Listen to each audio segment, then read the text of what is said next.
Okay, I hit record. I guess we're going back into it. Okay. Back into Equestrian Brante. Are you ready? You need to stream first. Oh, well, Can I help? I guess you're just not ready. I'm not ready, clearly. I'm clicking on person. All right, we are 21 years old. We can officially drink in the United States. Bam. What is the drinking age in the UK? Is it 18. 18? Okay. Suck it. Yeah, I know. The first place I ever drank publicly was in Canada. The drinking age in Montreal is 19. You're me. It's me, and something just jumped in front of my screen. There we go. A gift for the family. This last year has been an ordeal for your family. The pains taken to be ennobled by the sword, the close attention of the city aristocracy, the squabbles between Stefan and Gloria. Tonight, your preoccupied father has gathered the entire family around a table in the backyard. The sun has almost set, and there is a soft breeze. But instead of a meal in the open air, you're going to attend a family meeting. In the middle of the table, you see an open, gilded box. It is full of jewels. Minus the gilded jewels, this is what I'm going to be doing tomorrow. Like, for Well, Thanksgiving. Just having, out in the backyard, sitting around a table. But there will be a meal. It will be a meal, yeah.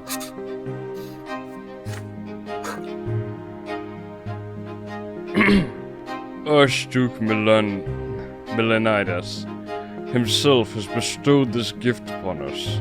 It is a surprise indeed. I thought you all had a right to know. Father unfolds a letter laying beside the box. Oh fuck, this is German, right? Yeah, I think we did him like kind of a snide German though, like a yeah. Sir Robert Brante, I bestow this precious box upon you and your family as a symbol of the care with which I treat the people of my province. Pray accept this gift and remember with whom the loyalty of the true nobles of Margra lies. Archduke of Margra Tarquinius of the Milenidas. So what, he's trying to like buy our loyalty because the plebs are potentially siding with the other guy. I mean, wait, hang on. Yeah, the other guy's the asshole guy, isn't he? No, this is the asshole guy. So, right now, if I remember right, there are two factions, right? We've got the brother of the emperor, who is the one who's like, everyone should be equal and have equal rights. And then we've got this guy who's like, the old order is best, and he got dethroned by the emperor's brother.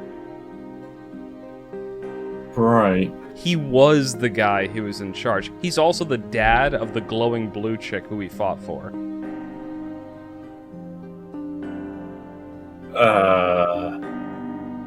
Just saying. Glowing blue chick? Remember, what's her face? Hold on. Where is it? Oh! Her. He's her dad. Hang on, scroll down the page, maybe he's on the page. Oh, there he is. Oh no, we got fuck grabbing on the page. He's the Archduke of our home province. Yeah, Supreme Lord and Notorious even among the Archaeans. Okay, so he's not a nice person. Well, I think he represents the old world order. Okay. And so he's trying to, like, keep his power by bribing all the nobles he can. So we're not gonna take the bribe. Yeah. If we can help it. Yeah, I agree. I don't think we should. The family stares in amazement at the jewels sparkling in the last rays of sunshine. He's not the German guy, by the way. I just got Yeah, no, the German guy's our boss at the, like, but yeah. That's why I said this guy, I think we had, like, a more nasally voice, too. Anyway, okay. So, Robert Brante. It's worth quite a fortune, but the Archduke is fully aware that I am on the side of Prefect Ilborne and Overseer Gaius Tempest. Could he really expect our loyalty to be bought so brazenly? On the other hand, the Archduke is not demanding anything of us, and our family has a lot of expenses recently. Did you really have to go with born, considering the context? Yeah. Oh, yes. Father, no one is forcing you to side with the Milanites. Who are we in comparison to the Archduke anyway? We must not anger him by refusing his gift. The jewels are certainly welcome. They are worthy of being shared with the best families of Anazao. They will pave our way to the nobility of the sword. Not if we're all dead. Yeah, this guy's a dumbass. I mean, it's Stefan. Come on. It's gonna be the girl next. Oh, Mother shakes her head glumly. Oh, Robert, I have a feeling this gift bodes ill. It may be an impertinence on my part, but I do not want our family to be indebted to the Archduke. You're right, I think we are gonna have to choose. Yeah. Certainly not. Accepting gifts from the Milanites? Yep. He's infamous for oppressing the commoners and robbing villages, blind with his taxes. Stefan's just got a fucking boner at this point. Yeah, right? Oh my This god, isn't robbing your villagers! This isn't your decision, Gloria. It's a matter of our family's honor and reputation. Oh my, Stefan! Don't. No. Are you a brother and dumbass? sister. You're just happy to see me. I'm sorry. I'm sorry. Oh, my God, please. Please, don't start bickering again. Let Equestrian say what you think we can do with this gift. I don't care that he's got stubble now, he's still a whiny bitch. He's still a fucking dumbass hobo. I like to think that Nathan got castrated. Jesus Christ. You are the center of attention now. Your vote will be the deciding factor. Oh my god, we can have choose all the anything. power. Ooh. Oh, we've Interesting. actually... Sell the jewels is stupid. We're not going to do that, right? Oh no, I think it's... Oh wait, now it's accepting the gift. Okay, I thought it meant like give them out to the locals. So either decline the gift, which our father will like, or we give the jewels to prominent nobles, which means that our, Relations will go up. yeah, with the other nobles. So I don't want there to be an option that says give the jewels to the commoners. unfortunately, we don't. I agree. If we had that option, I think we should have chosen it. And the top and bottom one are siding with Archduke Milanitis, so I think we... Yeah. I think... I personally agree that, Equestrian Brante would do the middle one. Yeah. This is, we gotta think of who our character is, and I mean, yes. Annoyingly, it's just going to give us the point of Robert, probably, which he's already maxed out, but it's what we would do. So first of all, can we both agree that Equestrian Brante would absolutely not do the bottom? I mean, if he'd sent back a dick pic and then sold the jewels, then yeah. Yeah, exactly. Well, he would have to make some kind of a statement with it. He has more pride in that. So it would have to be the top or the middle one. And of the two, I'm on board with you that I think that Equestrian Brante would do the middle one. Yeah. Okay, here we go. I only had 2 lines, I'm gonna keep going. Looking the family patriarch straight in the eye, you state that such a gift is not to be accepted. The Archduke will see it as an oath of allegiance to him. It would be better to provoke his anger than to fall into his trap. You ask Father to send the box back at once. Well, I suppose you're right, Equestrian. It is far too dangerous, not only for me, but for the entire family. I'll write to the Archduke. Bring me my quill.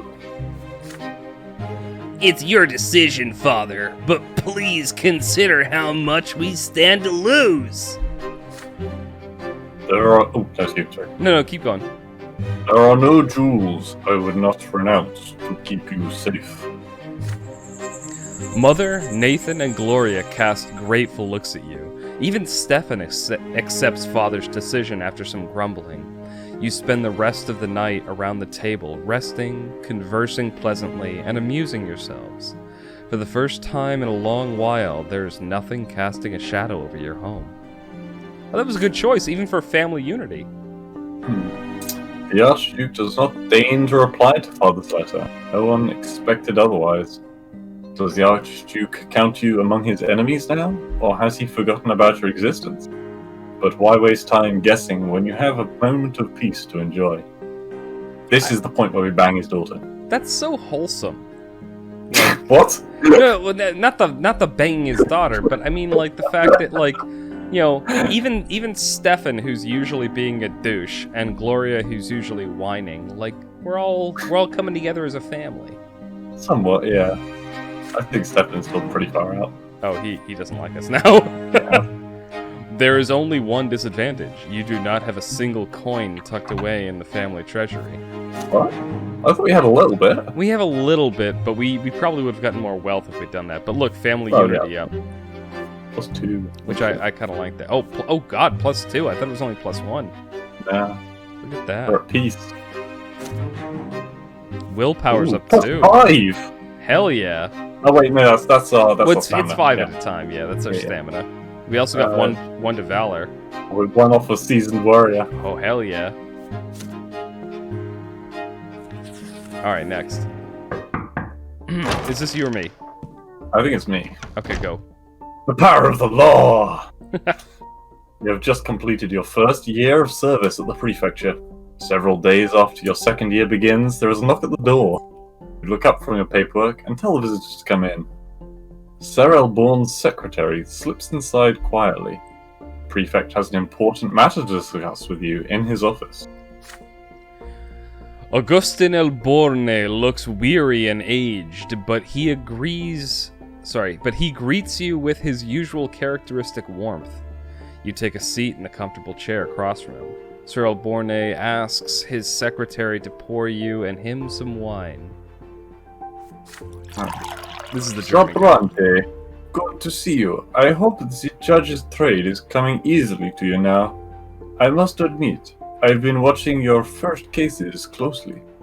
You have already had to resolve a rather difficult land dispute between a commoner and a noble. We will see even more litigation of this kind in our province in the future. Now it is time for you to answer an important question. In this great dispute between two estates, where will you stand as the judge? Oh shit. Take a look around you. Life in the Empire as we know it is changing. It is our duty as nobles and judges to make peace between all the estates on the basis of the law. However, the prefecture faces a great hindrance in its pursuit of this goal. Many nobles are determined to abide only by the traditions of old, especially the Archnians. For those nobles, the only law above them is the court of honor, where noble ranks and duels decide everything. They reject the jurisdiction of the prefecture and outright defy the newer laws and regulations of the empire. This is to say nothing of what happens when the Archnians has a dispute with a human commoner. Some Archnians would rather cut the human down than waste time on what they see as a pointless litigation. Even though the law says that all Emperor's subjects have the right to a fair and just trial. One of the most flagrant violators, Dorius Autumn, the commander of our province's military. You've encountered him before, haven't you? That Archnian nobleman is a notorious duelist. Anyone who crosses his path risks insulting his honor. His sword has ended the lives of many human nobles, not to mention all the commoners who have been unlucky enough to run afoul of him when he was born. He's the guy that almost killed Thomas, I remember. I think, right? Dorius Autumn. Hold on. Maybe. I think you. Hey, you gone past him. Oh, right. yeah, you know, it totally was him. Yeah, it was. Let's not forget the legend of Carlo fucking Christ. I'm sorry. I just saw him there and I had to bring him up. Surely you realize, Brante, that there are only ones who can What? protect those people. What? You said there at some point in that lost. Sorry, that VI kind of combined the two words. Ah. Surely you realize, Brante, that we are the only ones who can protect those people. The lowborn lot forbids. Forbids. Oh, sorry. The lowborn not forbids a commoner to arm himself, and even those who would rather defy the lot have no chance against Dorius Otten, or one of the most skilled Archnean swordmasters. Otun cannot be allowed to commit murder with impunity. We have to stop him and all the others who act as he does. Imperial law must prevail over the barbarous traditions. But, as of now, I have no authority to put Otten on trial. Our province still abides by the old traditions, and humans are powerless against the dynastic powers of the Archneans. Putting an Archnean on trial for his crimes would be unthinkable at best. We have to work gradually to change this, Brante. I need you as an ally. Fucking hell, he's talking a lot. He is really talking a lot. What we have to do is strengthen the power of Imperial law in Marga, so that eventually everyone will respect the law, from humble beggars to highborn Archneans. We must show everyone that the law is not a noble instrument of oppression against the common folk. Like the divine law, Imperial law must stand above all, with no regard for birth, rank, or title. This is why I have decided to address you today, Equestrian Brante. Side with the law. Side with your father and myself. Side with justice in every case, always. No matter who stands trial before you, be they lowly commoner or noble elite.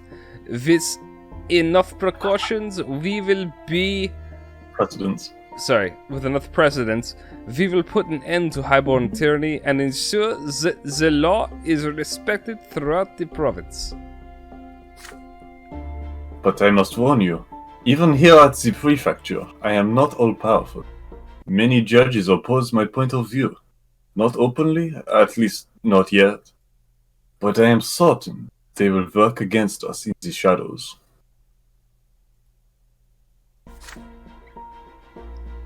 Now, Brante, what is your answer? Are you ready to side with me and change our province for the better?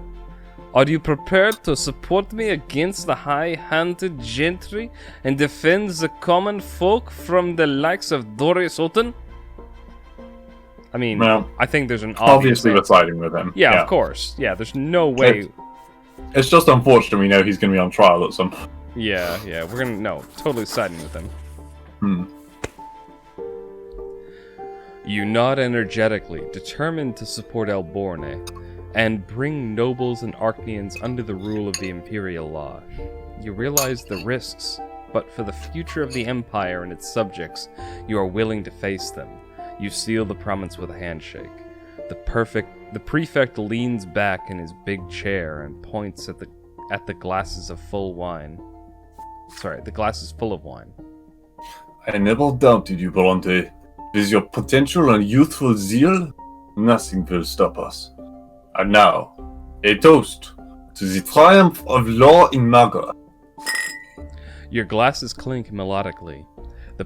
The prefect takes a sip, then puts the glass down to instruct you further. Remember to be cautious. Between the powerful nobles and many other judges in the prefecture, there will be no shortage of enemies on this path. There will be times when I will not be unable to help you. My own position is too unstable as it is. so please do not draw too much of their ire. Letting their wrath reach you is the last thing I want. Last but not least, we mustn't be hasty. If we move too fast and enforce the law against the nobles too soon, they might take up their swords as they have before. We have to prevent an uprising and avert bloodshed. At all times be just, but also wise and alert. I'm glad to see you on the side of justice. I'm counting on you, and you can count on me in return. Equestrian Brante, may the luck be with you in service to the Empire. For the Emperor! Oh, hell yeah. You return to your office, your desk covered with endless paperwork as always. At first glance, nothing has changed, but now you realize the great and important cause working quietly behind your daily grind. Deep in thought, you sit at the desk once again. What fate awaits you in service of this cause? Also, welcome back, Jake. Yeah, well. Where The promise. this guy who we've decided has a German accent is like he's a judge who wants the people to have justice, Hey, shit. and we've decided to side with him. Okay. We Yeah, also nothing gave for it, away but- a box of jewels, so that You we gave could- yeah. You gave Alborne a promise to support him, to fight against the tyranny of the Tyranny of... the tyrannids of the nobility. Yeah, I mean, to be fair, we're also part of the nobility. Yeah. An old friend. Steelers. Night is falling over Anazot. The stifling heat gives way to an eagerly anticipated freshness. After a day at work, you stroll home at a leisurely pace. You turn down a side street that you have known since you were a little boy. It is as if your legs are acting of their own accord, bringing you to a place of your childhood play, the remnants of the wooden fort. So much has changed since the days when you used to play here with your little friends. Engrossed in your memories, at first you fail to notice that you are not alone here. A tall figure in the uniform of a Legion officer approaches you. You see unruly brown hair and a twinkle in his eyes. It is Thomas. Holy shit, Thomas, like, dude, he looks fucking old now. He removes his trousers. Shut up, Blue! We are not banging Thomas. Thomas is banging us. Now that's a surprise. Hi, Brante. Fancy running into you the moment I'm back in town. You can do the next one if you want. Your childhood friend puts his arms around you. Oh god, Blue, no. Oh, bang me, Bronte! No, that's not what it Spoken into says. existence. That is not what it says. Our battalion got transferred here recently. We're under the command of the Magra Legion now. I'm keeping the peace and maintaining order in my very own province. Well, why don't we catch up? Let me buy you dinner. We'll have a little chat. Remember the old days. You know, it is possible to have a meal with another man and not bang him. Impossible. Days. As you- Thomas cuts himself short. You suddenly notice how much older he looks. His face has become sharper and rougher, and his eyes are filled with exhaustion, rather than their usual mischievous sparkle. I should warn you, though, a question. What's this creepy music? I think it's more... I don't think it's creepy.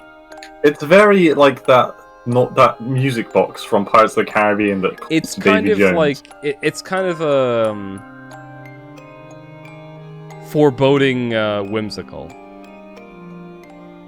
Foreplay. Ah, yes, the two classic. Oh my God. that go together. You're right, Kaiser. Wish I could slap you in the fucking face right now. Alright. I should warn you though, Equestrian. I ain't the best company nowadays. I've managed to get myself some powerful enemies already. I'm a friend who could taint your good name. If you'd rather not be seen with me, well, I understand. I'm pretty sure we're the ones making all the enemies, not him. I mean, like, Well, we okay, can't even walk personally, it's fucking locked. So fuck off. No, we're having dinner with. Wait, them. hang on. Why couldn't we do it? So we basically we fulfill neither criteria. We're a noble, and we're bound by friendship because we did the whole like, yeah, we're friends forever. Right. So I think that's if you were okay, yeah, okay. Yeah. Anyway, I'm gonna pause for just a sec because I want to grab some more water. I'll be right back. All right. So we can only go have dinner with Thomas, but I think we would have chosen that either way. Yeah, we would have. You give Thomas your hand. You shake hands firmly. Hello. Not. Right. So wait, you tapped out. So, have you forgotten your old friend, Brante? You haven't forgotten your old friend, Brante. That's the way it ought to be. Well, come on then. You go to a tavern, reminiscing about your childhood antics on these very streets along the way. You choose a table in the far corner of the tavern. Thomas orders a bottle of good wine and some food. You talk about your latest case, about your first years back in Anazot. You share family news, your request to become nobles of the sword, the quarrels between your elder brother and sister, your mother's health. Thomas nods with concern. Sounds like you had some tough times. Your family has always been different. Mine, on the other hand, is the same as it ever was. My pa's always in his workshop. My ma's always working, doing chores. But look at me. I came home a service-class nobleman. Although it doesn't bring me much joy anymore. Thomas is suddenly grim. You ask your old friend to share his troubles. He quickly glances around the room, lowers his voice. Well, I'm a captain in the Margan Legion now. And who's the commander? His Excellency Dorius Auden. That's right. I serve under the very same Archnean whose toes I stepped on back in Eterna. And you better believe he remembers me. I'm afraid things are gonna end real bad. We've got to get our valor up real high, real fast so we can kill him. Oh yeah. But hey, I'll figure it out somehow. Don't trouble yourself over it. Apart from that, well, it's the usual service. We impose order in uppity towns and villages, protect the province, that sort of thing. And we run drills all day long, obviously. If only you knew how sick I am of barracks, Equestrian. What? How do you know how sick I am of them? Doesn't make sense. I've thought about starting a family. My ma keeps telling me to find a nice girl to marry. She says it's high time I got hitched. I mean, honestly, yeah, why not? Go for it. It is completely dark and you are still talking. Finally, Thomas remembers that his parents are waiting for him. You get up from the table, leaving some dirty dishes and quite a few empty bottles behind. On your way out, you catch a glimpse of a nondescript figure following you to the door. As you walk alongside Thomas... as you walk alongside Thomas through your home neighborhood, you keep glancing over your shoulder, but the shadow that was following you has disappeared. Okay. You reach your street and stop for a while in semi-darkness, between your family homes, just as you used to all those years ago. He lands a gentle kiss upon your ivory lips. That is not what it says, you fuckface. Stop making him gay! Bye, Brante. I hardly ever come to Anazot these days. Our battalion is always on the march, all over the province. But twins willing, we'll see each other again real soon. See, he even, hinted at it. He was like, my mom wants me to get married to a nice girl. But that's not what I want. I've always seen you as my... Mama wants me to get married to a nice girl. Brante, how would you feel about chopping your penis off? Jesus. You advise your friend to safeguard his every life. Yeah, Affection at max. Yeah, I mean... Wait, our reputation went to... Oh, it's because... Yeah, because someone saw us. Yeah, because somebody... Yeah. Wait, hang on, hold bro. Oh, but our willpower went up. That's good, yep. By 10! Holy shit! Oh, fuck. I guess getting drunk is good for you. Well, no, I think it's because, like, we basically willfully were like, we don't give a fuck about our reputation, we're gonna see our old buddy over here. Sure. We're real low on that stat, though. Like the Yeah, first one. we need to work on that. This is me, right? I think so. The newspaper case. Your first year at the prefecture has come to an end. You are not a young student anymore. You know now that a judge's trade means so much more than knowing the law and carrying it out. Resolving a litigation of any importance requires striking a balance between the code of law, high society's opinion, and the whims of the provincial powers that be. Your second year is beginning, and it feels much tougher already. Trampled by the nobles, the commoners seek help, and so they turn to the law. They turn to you. A carriage takes you through the silver district of Anazot. It is early morning, and you have just received a letter bearing the seal of the city hall. Rebbe El Verman, the magistrate of Magra himself, wishes to see you at once. Bring me that little bitch! Sorry. Now he's making shit up. The mere sight of the magistrate's invitation is enough to make you scowl. This is no doubt about your newest case regarding the Quorum Gazette, which may spell trouble for everyone involved. Provincial legislature. The lesser quorum governs the volume and distribution of taxes in Magra. After a new law created by the Emperor's own brother, Cornelius Tempest, several years ago, commoners of considerable wealth granted representation on par with the nobility, thus forming the lesser quorum. So it's House of Commons. Yeah, essentially. Which I only know about because I pay attention to British politics. We don't have something like that in the US. Like, every house of government is essentially that. We don't have a House of Lords. We also don't have parties that elect a prime minister. Like, we elect the people in charge. Which hasn't exactly worked out great. Now the representatives of the lowly estate have founded a newspaper of their own, and this Quorum Gazette, distributed all across the Anazont, fervently argues for the commoners' rights in provincial governance. The man behind the newspaper is Mayor Egmont, a well-off industrialist.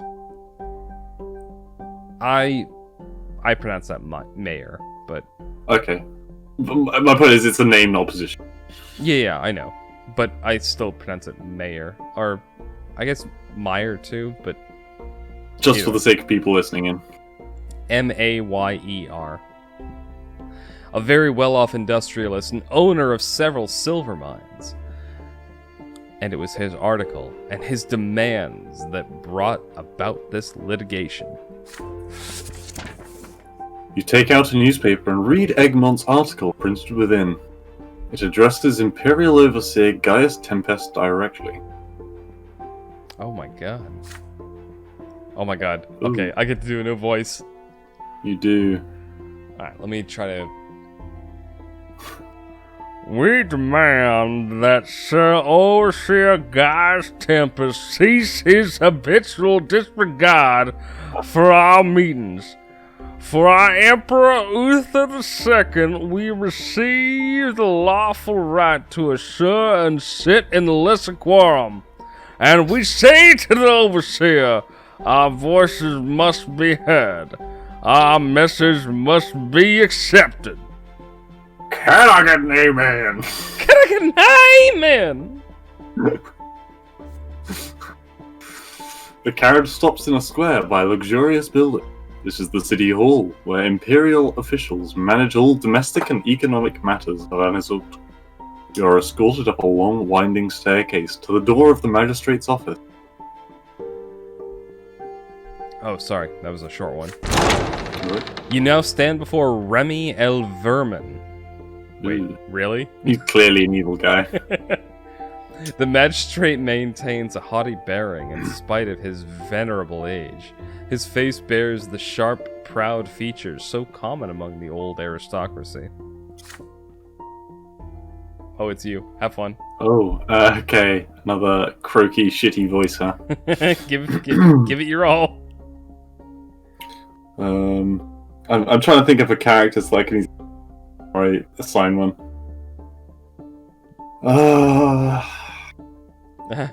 Fuck, I don't know. This is really hard. We've gone through quite a few voices at this point. Right? I'm trying to think of any character from a different game that doesn't sound like all the rest that I've already done. I mean, honestly, looking at his face, my first thought is to go with, oh, what is it? To go with Palpatine again. Yeah, hello Yeah. again. I think I might try Dumbledore. Oh, that's a good call. Alright, give it a shot. Ah, yes, Sir Judge. You are from the Brante family, I believe. I appreciate your prompt arrival. I'd rather not waste your time and get right down to business. The matter for which I called you here is urgent indeed. You are judged in case against... You're judging a case against that newspaper by the Lesser Quorum, are you not? I've had a torrent of complaints against it from the most venerable members of the Quorum. They say Mayor Egmont has insulted Gaius Tempest, our overseer, and an Orkneyan from the Emperor's own great dynasty. And I say they're absolutely right. Wait, what? He's siding with the commoners? No. He's siding with the Emperor. Look, reread it again. Like, he's saying, I've had a torrent of complaints against it from... And he agrees with the complaints. Oh, Mayor Egmont. Okay, Yeah. The Empire gave those uppity commoners a hand in Mance's very well-being, which is already a violation of their lowly lot. But no, that wasn't enough for them, it seemed. You've earned the mantle only recently, Sir Brante. But you must realize that this is an affront to the honor of the entire nobility. I expect you to do your duty as a judge and immediately find a pretext for shutting down their pathetic gazette. I read pretext as pretzel. Find a pretzel for shutting them down. I need a mustard for my pretzel. Sorry. Airborne. Your prefect might think otherwise. However, Sir Brante, if you exercise enough wisdom and cunning, I am certain you will realize which position is most beneficial to you. Honestly, with your youth and sorry. potential, it'll do you good to have powerful friends on your side. I don't know if that cough is intentional or not, but it fits so well. It wasn't intentional, but I made it intentional. If that makes sense? Yeah, no, you worked it into your character. Yeah. I'm sure you will reach the only appropriate and just verdict when closing this case, and I hope you will be duly judicious. For now, farewell. You return to the prefecture, lost in thought. Sir Vermin was right. Your word is all it will take to shut the Lesser Quorum newspaper down. As a judge and a nobleman, you do not even need a reason. The people running the Gazette are mere commoners, no matter how wealthy they might be. If it doesn't give us an option to say fuck that, I'm gonna be we'll, mad. we'll see what happens, yeah. There was no breach of law, however. Mayor Egmont's article simply requested that the overseer of Magra hear what the lesser quorum has to say. You can reject the nobility's complaints and thus show the commoners they may rely on the prefecture's justice. But Sir El Vermin and many fellow judges will be outraged. Can you imagine how easy this game would be if we played the asshole? Oh yeah, it'd be fucking awesome. Father learns that the case has been assigned to you. He visits you and offers some advice. You're in quite the predicament now, son.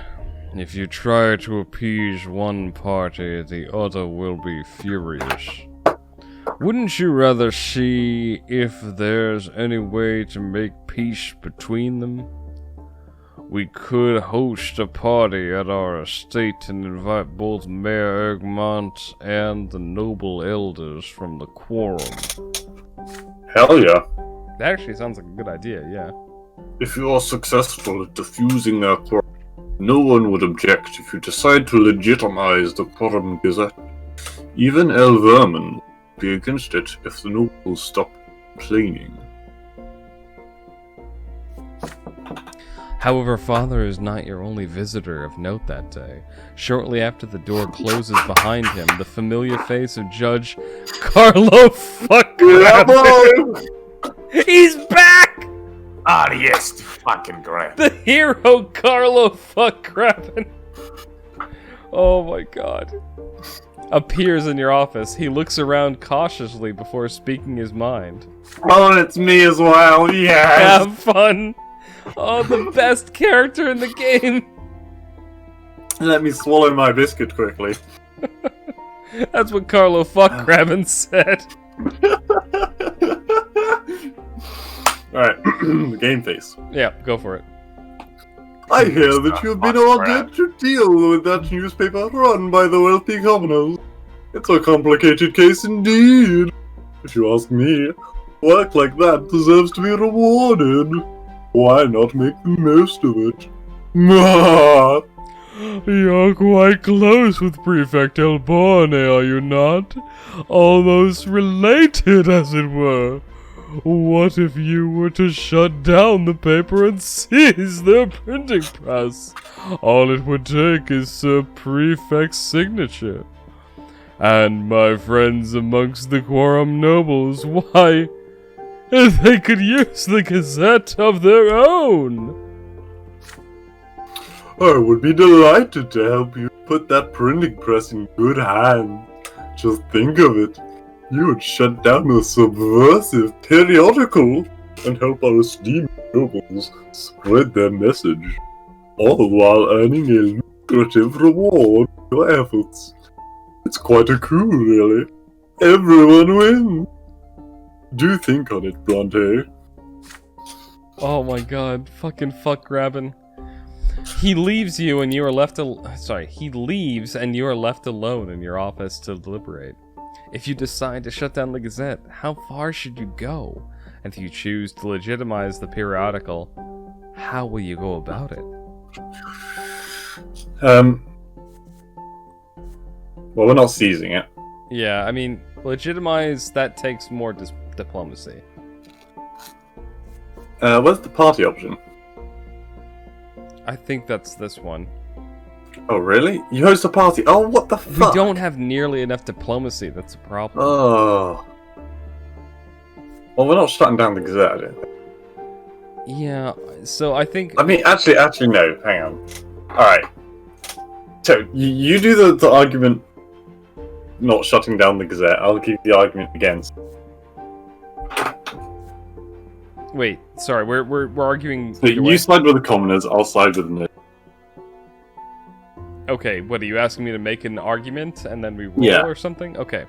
So, my argument for shutting it down is that any sort of, like revolutionary paper tends to cause people to, well, you know, start distress.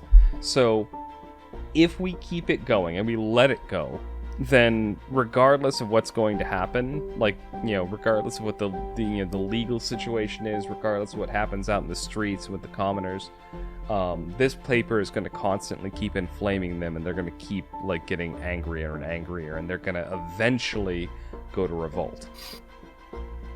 So based on that, we squash it now, and we just, like, stick with the status quo. So, okay, that's not quite what I meant, but whatever. So, if we don't shut down the Gazette, we'll be good in the eyes of the commoners. And, you were looking for, like, like a pro-con kind of thing. And our dad and our boss will like us. If we seize the printing press and give it to the noble, as a one-time thing, we will earn a great deal of favour from all the nobility. We will be in Fockraben's good books. We will make a lot of money from it. And it's only one case. To be fair, El Borne did say that we should try to side with the law, but I think in this case... No, but what I mean is El Borne told us to try and, like, strike a balance. So, right off the bat, we had a case where we sided with the commoners. So I think we sided with the nobles this time. Yeah. And that's what I'm saying, seize the printing press, because also that gives us a little on the side, because we are broke. Yeah, I'm good with that. I mean, I think it's one of these things where Brante doesn't like it, but he's going to have to do it. There've been multiple times in, Bronte's history where he's like, I don't really want to do this, but I'm going to do this. Yeah. Alright. Okay. Here we go. Is it you or me? I think it's me. You decide to follow Judge Fockraben's... Sorry, give me a sec. Take it from the top. You decide to follow Judge Fockraben's cunning plan. You and your family could come out of this tricky case better off, and Magistrate El Vermin will not be disappointed. However, this plan requires discretion. The fewer people learn about the seizure of the print shop, the better. You draft a property seizure order against Mayor Egmont, the owner of the Gazette. Present it to Prefect El Borne to be signed. Oh, fuck. Did I see this right? You think it necessary to shut down the paper and seize Egmont's property too? But you have an answer ready. The Lesser Quorum's newspaper is an affront to the senior nobles and a threat to peace in the province. Now is not the time to incite more tension between the states. But if all you do is ban the Gazette, you add, Egmont will quickly repurpose the press and spread their message in other ways. Very well. Brante, I trust your judgment. I hope you know what you're doing. Oh, I'm so glad he doesn't hate us. Yeah. See you again. Oh, I know. A squad of gendarmes in tow. You set off to search Egmont's print shop. Excuse me. You find the printing press, the movable type, the frames, the inks, and confiscate them. The owner of the Gazette, Mayor Egmont, is quick to arrive. He looks almost like a nobleman. Egmont is well-groomed and wears expensive clothes only a wealthy industrialist could afford. Nevertheless, his rough manner of speaking and boorish posture betray his humble origins. Oh, it's this guy. What was his voice again? It was more like, here, I'll read the first line so you can get the... You've got quite the nerve, Sir Brante. Nah, wasn't it? It was like, fuck. One of your presidents. I mean, I gave it a little bit of a English accent there, but basically, pull back both sides of your cheek with your neck muscles, and then talk slowly. You got quite the With a little bit of a deeper voice than that. You've got quite the nerve, Sir Brante. You have the right to ban the newspaper, But this print shop is my property. I bought it with my money. I earned with my own two hands. Instead of an answer, you coldly present him with an order signed by Prefect El Borne. I see. For the law and the prefecture has no justice for the common folk. But you, Sir Brante, how long have you been a noble yourself? Did you already forget how it feels to be under somebody else's thumb all the time? Let me tell you, the times are changing. We won't be silenced so easily. Good. All the fuming industrialists can do is watch the gendarmes load his printing press into a cart and take it away. Once the matter of the print shop is settled, you pay Carlo Fuckrabbin a visit. Oh, what have me? Yes. Most expertly done, Brante. I shall present the printing press to the nobles of the quorum post haste. They will handle this paper here on out. This act has not gone unnoticed. The noble quorum owes your family a great debt. I already made the arrangements. Your family will not have to pay the Archduke's tax for 2 years. This is a great honor. Only nobles of the sword are exempt from taxation. Okay. Elborn soon learns of the shady deal you have made. Fuck!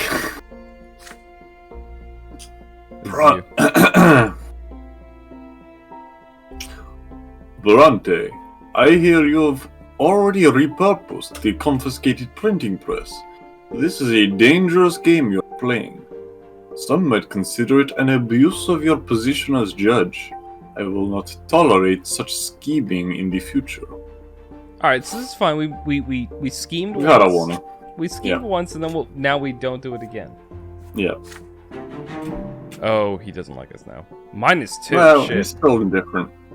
Yeah. Indeed, many people at the prefecture consider your actions unworthy of a judge, and the outraged commoners of the Lesser Quorum have lost faith in the justice system. Nevertheless, the arrangement has earned your family new privileges, which mean more money for the Brontes and much improved standing with the nobility. Oh, wow. Jesus. Wow, that was painful. Both of them down. Where's the Monet? Oh, there we go. There it +1 is. wealth, +1 reputation. Okay, we're back to the middle of them, so okay, we need to And work more on scheming. being a douche. Oh, scheming went up. We're now in Dangerous One. Nice. For inciting riots. Oh dear. Alright.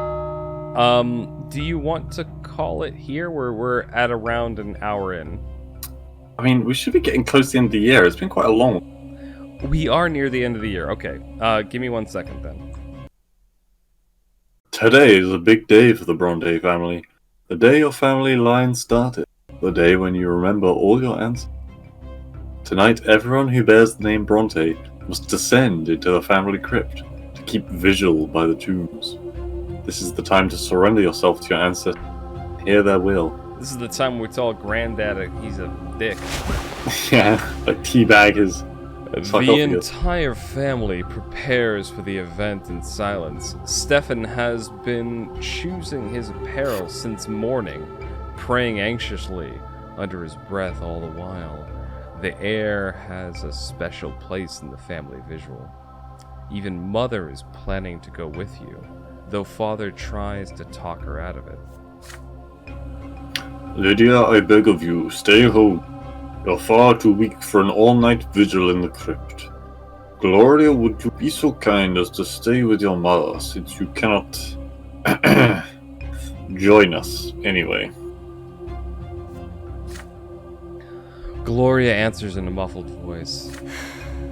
As you wish, Sir Hey, Robert. hey, Oh, fuck off. Sorry. I'm sorry. Jesus. Just saying. As you wish, Sir Robert. The late Sir Gregor would only be enraged to see Mother there. We all remember how their last encounter ended. I think like Gloria was the one like, hey, shut up! Oh, not this bitch. Oh, do you want to read this bit? So then I'll read it. No, next. I want to do his voice. I have fun with his voice too. Father nods curtly, avoiding Gloria's gaze. But at that moment, your attention is drawn to a noise in the foyer. Nathan staggers through the door, stumbling over his own feet. He reeks of cheap wine and filth. So he drank a lot and shit himself. I'm not, late, am I? Poggers! Everyone gazes at him in consternation. Nathan almost falls into Mother's and Gloria's arms. Distressed, they fuss over him. Stefan eyes his youngest brother coldly. I expected nothing more of you, Nathan. Why even speak of duty to your family when you can't even manage to live by the commoner's lot?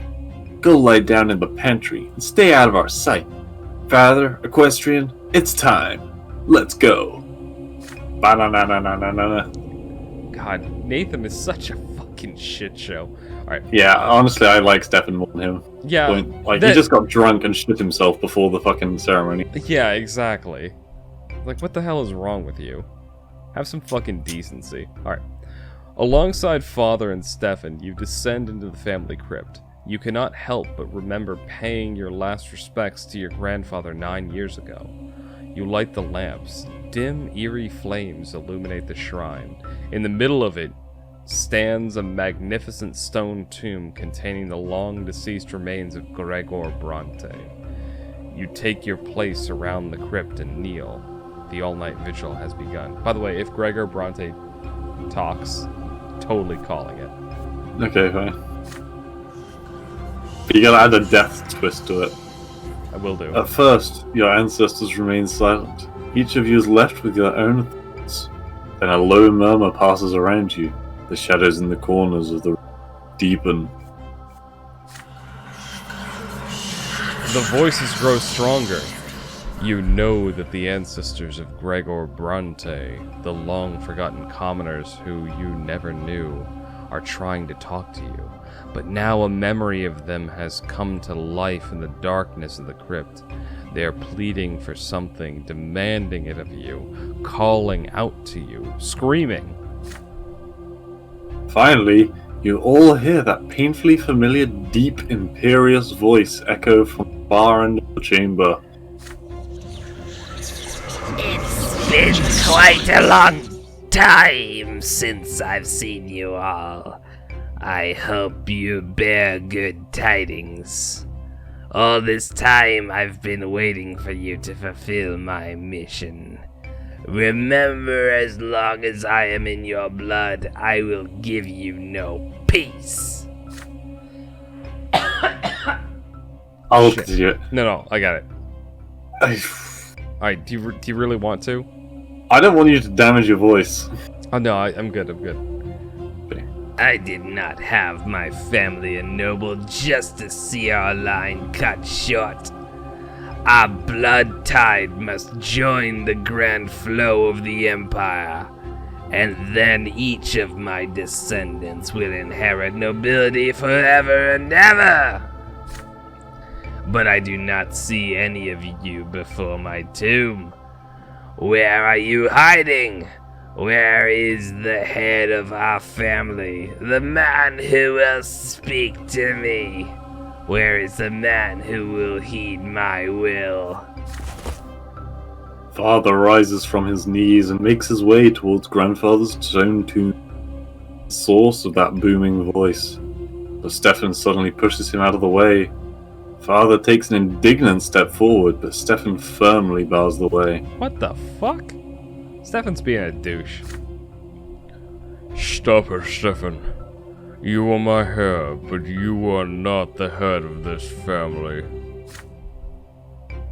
Father, it is not you that Sir Gregor is addressing. Earning the nobility of the sword is my duty to him. He has long forsaken any hopes of seeing you achieve. You must understand that I am the one who will fulfill that duty. Stefan does not let him pass. Father breathes heavily in anger. You can all but feel the frantic beating of both of their hearts, resonating somewhere within you. Both your father and brother seem to have forgotten that you are here too. Even the restless voices of your ancestors have grown hushed, waiting for the outcome of this confrontation. Good. So, Father. Yeah, obviously. Well, I'm curious. We need blood tied, okay. Side with father. No hesitation. Fuck Stefan. We're siding with father. It's you, by the way. You block Stefan's way. Your ponderous voice fills the dark crypt. You demand that your brother step back. The head of your family is your father, Robert Brante, and so it will be as long as he lives. Could your brother have forgotten that it is part of the noble lot to acknowledge and honor seniority? Your father is the man who will hear and accept your ancestors' will. Stefan tries to... Oh, sorry, it's you. Yeah. Stefan tries to maintain his composure, but even in the dark, you can see his face twitch. Brother, you don't understand. I'm not defying father's seniority, but I am the man who bears the duty to our grandfather. I cannot remain a mere witness while the future of our blood tide runs through our fingers. You resolutely push your brother to one side.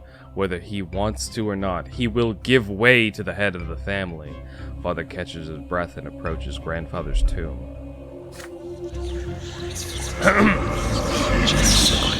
So, it's you, Robert. Have you come to disappoint me yet again? Stefan is right. I have not put my hopes in you for quite some time. If anyone will lead the Brante family to glory, it will be my grandson. Stefan clenches his fists and whispers something to himself. I am doing my utmost, father. We are closer to becoming nobles of the sword than ever before. The overseer looks upon us with favor. But a couple more years and... Okay. This must be your dream too, Robert. But you still cater to your foundlings, Lydia and Gloria, risking a permanent blemish upon the Brante name. My name! Dead though I may be, my will lives on. Heeded at last. Get rid of that trollop Gloria and devote yourself to your true family. Otherwise, you will lead our family to shame and ruin.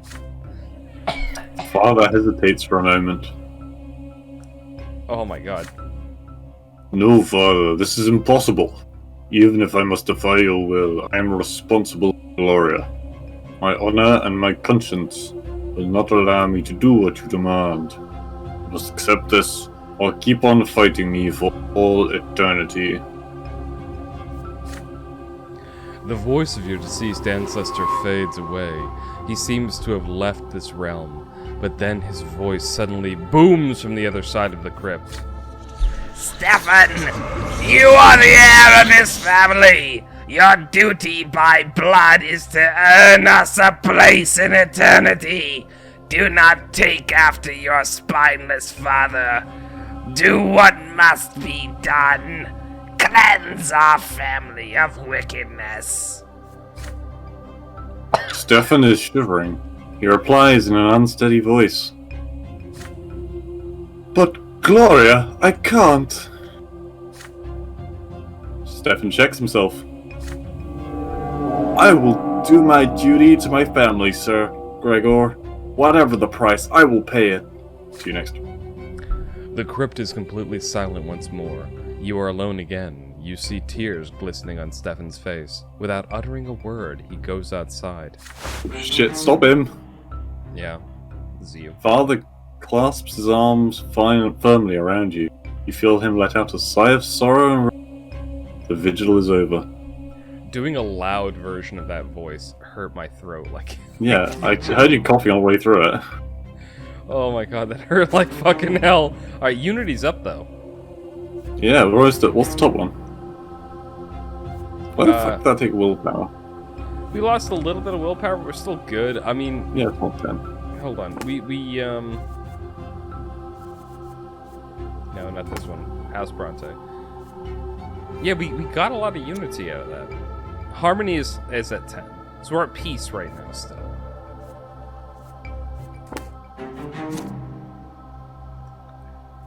Alright. Here we go. So Yeah, okay. we'll finish this and we'll call it a part. Cuckoo. Whew. Just a few days into the year, Mayor Egmont, chairman of the Lesser Quorum, and owner of several silver mines, made a speech that caused quite a stir in the province. Though a commoner, Egmont had the gall to demand that the Margaret authorities both enforce and obey imperial.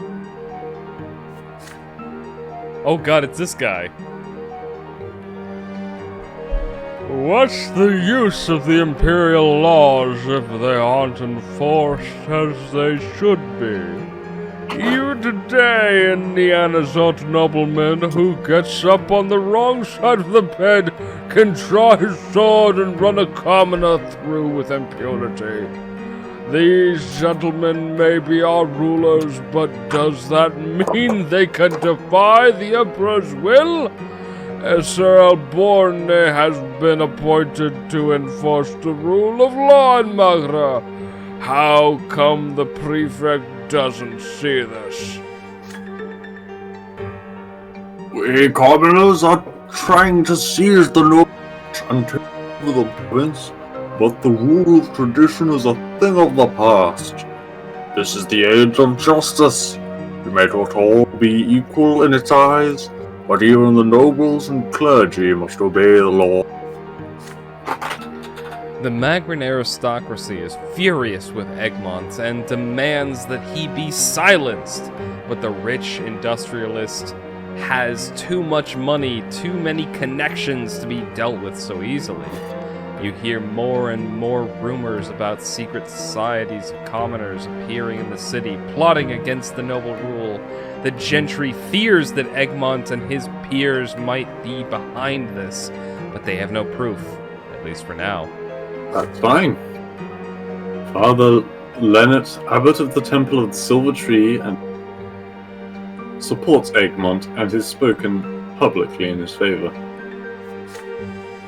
Oh shit. Yeah, get a new voice. It's all you this Yeah. time. Okay.